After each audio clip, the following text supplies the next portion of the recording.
Bienvenidos a su programa Odontología para Todos. Yo soy su conductor, el doctor Luis Fernando Treviño, y el día de hoy, como siempre, como todos nuestros programas, vamos a tener un tema muy interesante que además surge de muchas dudas en consulta con nosotros los odontólogos. El tema es movilidad dental.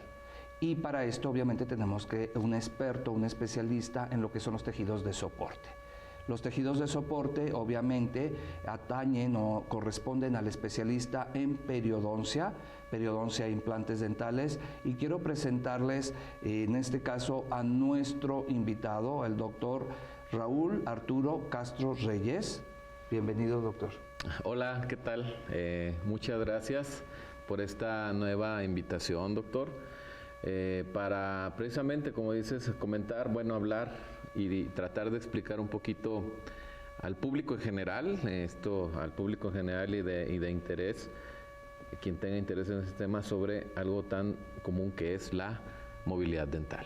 No hay tantos pacientes lo que nos preguntan en consulta, ¿verdad? Porque obviamente pues a nadie nos gusta tener movilidad, o sea, nos da mucha incertidumbre. Entonces, bueno, quiero que pasemos primero a la primera fotografía. El programa de hoy, se los prometo que va a aclarar muchas dudas que son muy comunes, y quiero que nos pasen una fotografía de una radiografía que nos hiciste favor de enviar, Raúl, y no vamos a comentarla hasta dentro de un momento, Raúl, nada más con la promesa para nuestro público, primero, de que se esperen al final, porque además de este paciente, de este mismo paciente que traemos, o que el doctor trae esta radiografía, hay un video que nos interesa que lo vean. Es un video donde ustedes se van a dar cuenta de muchas cosas, y obviamente este programa, como todos nuestros programas, están muy buenos. Síganos en nuestro canal de YouTube, Clínica de Ortodoncia Avanzada, donde tenemos temas igual de interesantes y además abordados de una manera sencilla, para que nosotros, que somos especialistas en el campo de la odontología, podamos estar en contacto y comunicación con ustedes. Háganos llegar también sus comentarios, escríbanos qué temas o dudas tienen con el campo de la odontología. Aquí tenemos especialistas que se lo vamos a aclarar, ¿verdad? Y bueno, pues ya para entrar al tema, me gustaría que empezaras a ver en qué consiste todo esto de los tejidos de soporte. Sí, claro. Bueno, para hablar sobre movilidad dental, primero hay que identificar qué es la movilidad, ¿no? Y la movilidad se da gracias a los tejidos de soporte del diente. De hecho, la movilidad fisiológica es natural. O sea, tenemos todos los dientes y todos los seres humanos tenemos un grado de movilidad fisiológica.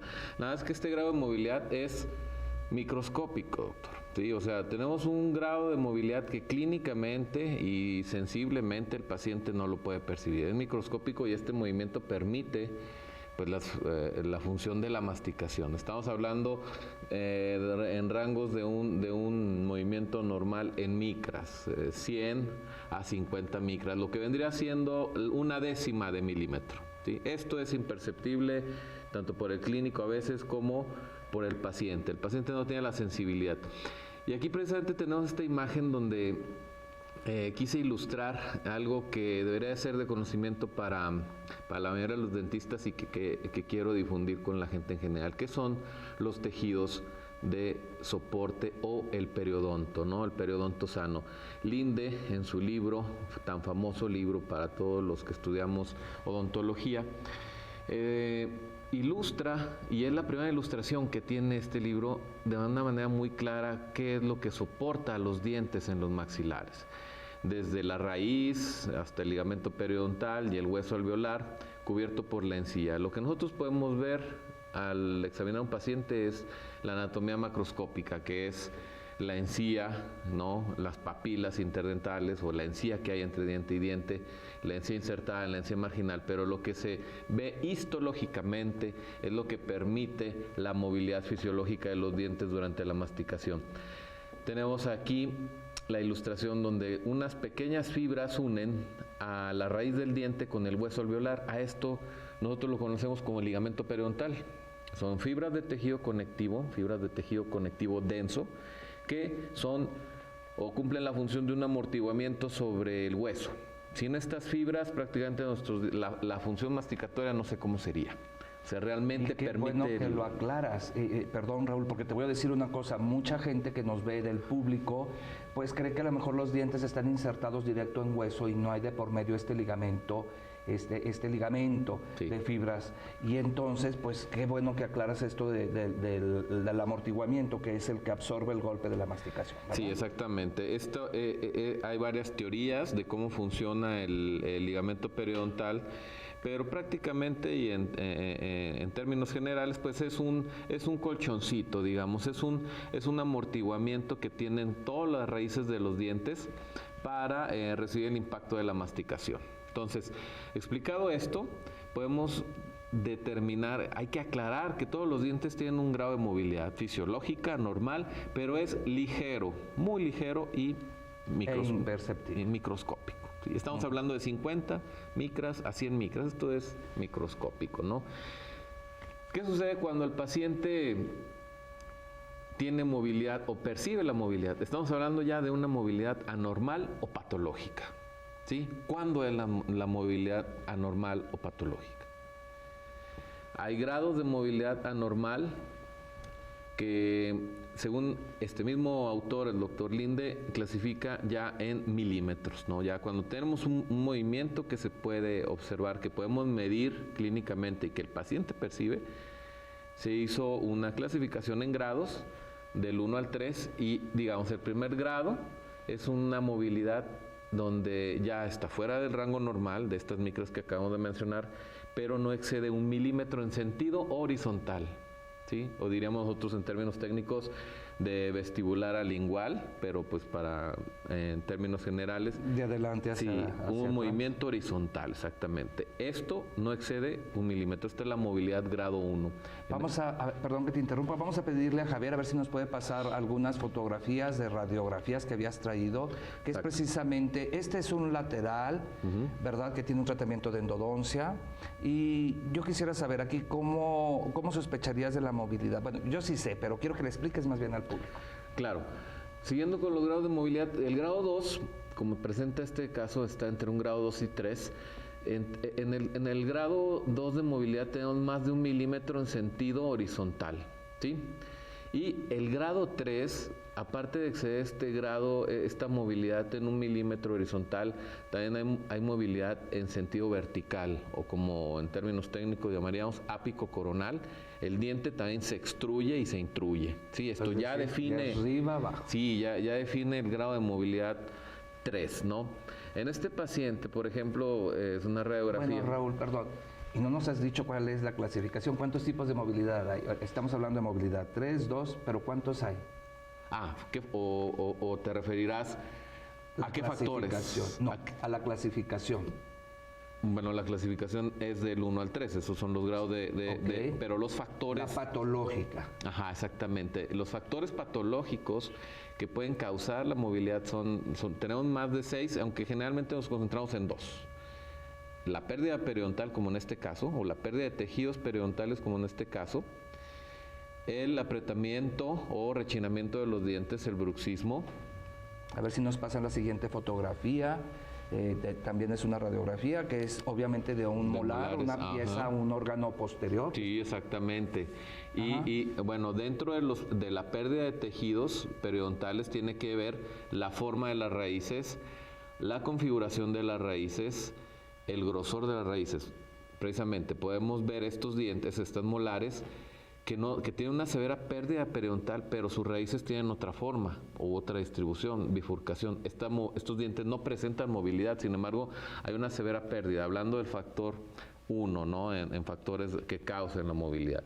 Pero la diferencia está en el tipo de raíz que presentan los dientes y el tipo de diente que es, porque de hecho la movilidad va a variar en base al tipo de diente. ¿Y por qué? Pues por el tipo de raíz que tienen. Los dientes centrales y sobre todo los dientes inferiores son los dientes que más movilidad presentan, porque son los dientes que tienen una raíz más delgada y más corta. Entonces...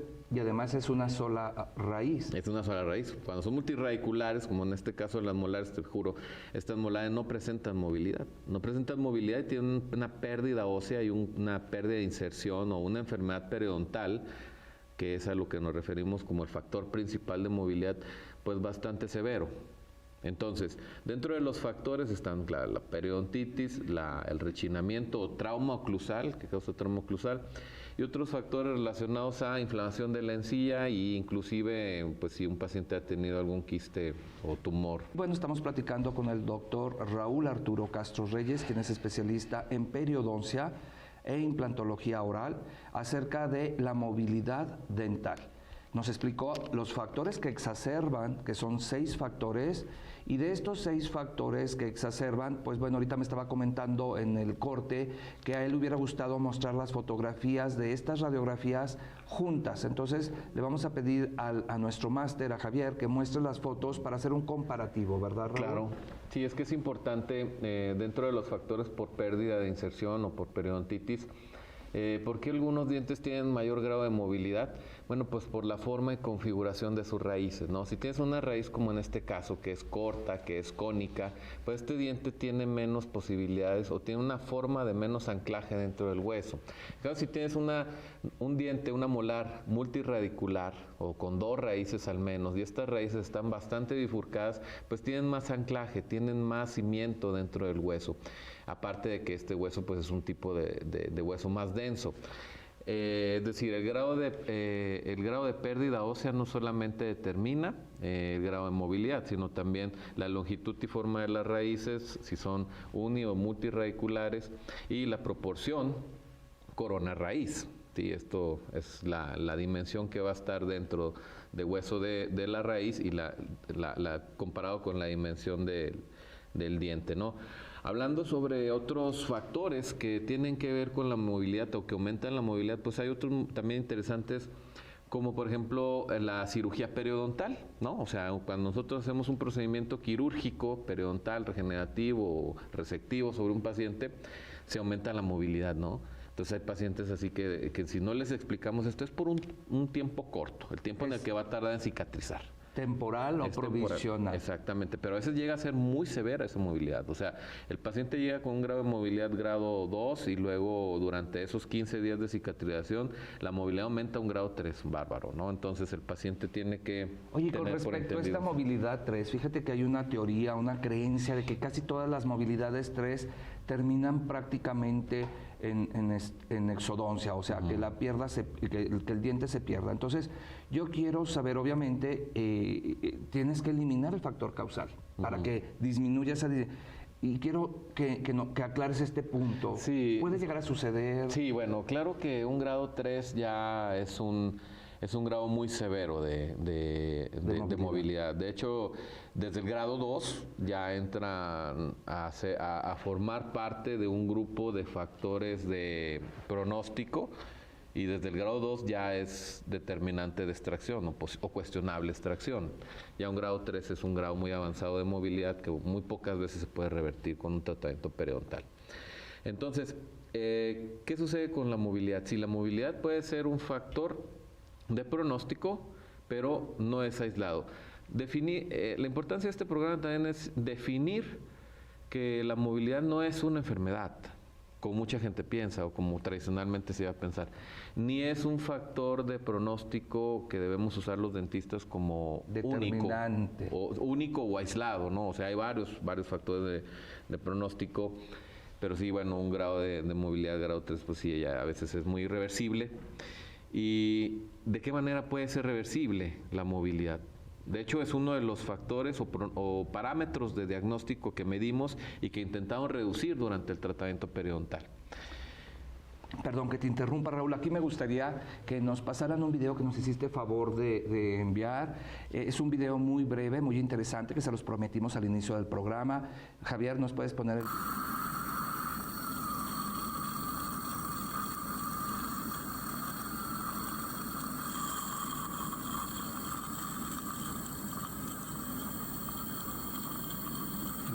El grado de movilidad, si lo pudieran volver a mostrar algunas veces, ahí estamos midiendo un grado de movilidad grado 3, pues ya no hay mucho que hacer con estos casos, hay que hacer una planeación y este diente que tuvo pérdida ósea o pérdida de inserción por periodontitis y también sobrecarga, o sea, trauma oclusal.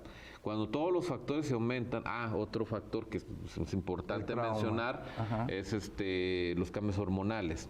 O sea, los cambios hormonales, la progesterona y los estrógenos son hormonas proinflamatorias que van a cambiar el estado físico-químico de los Las mujeres embarazadas, las mujeres cuando embarazadas, tienen la hormona gonadotropina. Sí, las mujeres embarazadas, el inicio de la pubertad, el ciclo menstrual y también los anticonceptivos orales. Los tratamientos de ortodoncia, a veces las fuerzas cuando no son hechas de una manera controlada, y entonces, pues bueno, por eso tenemos que saber hacer movimientos controlados y saber trasladar un diente de una posición a otra para evitar también que vaya a haber un trauma. Un trauma irreversible, sí. O sea, de hecho el movimiento de ortodoncia se basa en el complejo periodontal, o sea, en un equilibrio entre las fuerzas.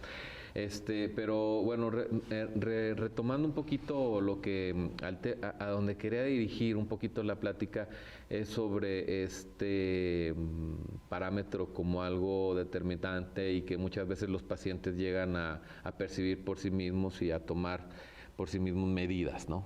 Lamentablemente cuando un paciente ya percibe la movilidad dental, pues estamos hablando de un grado de movilidad 2 o 3 avanzado, sí, ¿no? Entonces el paciente recuerda remedios o se dan consejos familiares que todos hemos tomado, pues bueno, como por ejemplo, haz unos enjuagues con un té de manzanilla, haz unos enjuagues con este enjuague que alguna vez me recomendó algún dentista, o empezamos a tener algunas medidas propias o de recomendaciones. Y esto no está del todo mal, sino que simplemente van a reducir un poquito a lo mejor el signo o el síntoma. A veces también el sangrado gingival se puede reducir con estos temas, con estos procedimientos. Pero en general esto no va a ser un tratamiento, esto va a ser un alivio. Va a ser un alivio, va a ser un remedio, va a ser un remedio, pero en realidad la movilidad no se va a revertir ni la vamos a detener. Y el grado de pérdida se va a seguir aumentando hasta que cuando tomen la decisión de atenderse con un clínico, pues el tratamiento sea irreversible, ¿no? O sea, la extracción o el diente va a llegar en un pronóstico sin esperanza, como se menciona en la mayoría de los criterios o factores de pronóstico, un diente que vamos a tener que extraer o que el paciente llegue con él en la mano. Casi con él aquí. En la mano. ¿Sabes que a mí me ha tocado mucho? Yo tengo 30 años de ejerciendo la profesión, que me gusta, me encanta, y la mayoría de la gente llega a veces con cosas inverosímiles, que mastica, que trementina, que cáscara de encino, que manzanilla, bueno, cosas que a veces yo me quedo pensando, digo, bueno, como tú dices, y son creencias populares de la medicina tradicional que funcionan, que como tú dices, funcionan a lo mejor como un alivio, pero no es la solución al problema. No, exactamente. Y bueno, tampoco es rechazarlas o descartarlas, no. Sí deslumbrarlas a la luz técnica actual, ¿no? O sea, ¿cuáles son los efectos que puedan tener? Por ejemplo, un enjuague con manzanilla. La manzanilla tiene muchísimos componentes antiinflamatorios, ¿sí? Oye, aquí tuvimos un programa aquí en Odontología para Todos, búsquenlo en nuestro canal de YouTube, acerca de medicina natural y tradicional. Sí. Y entonces son coadyuvantes, sí, a lo mejor seguidos de una terapia en consulta, con un tratamiento periodontal donde se eliminen los factores causales, y además te tomas a lo mejor tu té de manzanilla o tu enjuague y ayuda. Claro, claro que sí, o sea, pero sí aplicarlos a lo que es la técnica moderna, ¿no? O sea, no es el tratamiento. Distinguir entre lo que es un remedio que el paciente puede hacer en su casa sobre un padecimiento tradicional, ¿no? Como es la movilidad dental, que de hecho hasta existe un diccionario de términos tradicionales que lo define como flojedad de los dientes y que inclusive es característico con la edad, la pérdida de dientes. Pero no, esto no es así, no es así. O sea, la pérdida dental por movilidad dental causada por la periodontitis no es un padecimiento normal, ni es una característica normal de la vejez.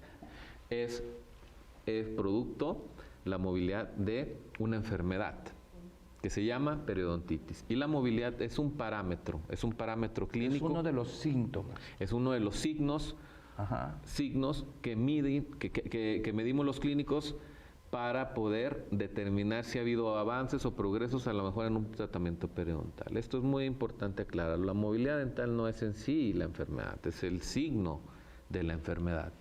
Y lo que usted pueda hacer por esto, pues a lo mejor fuera de un consultorio dental, pues a lo mejor va a reducir un poquito este signo, este síntoma, este dolor, esta molestia, pero el tratamiento, pero la enfermedad va a seguir ahí.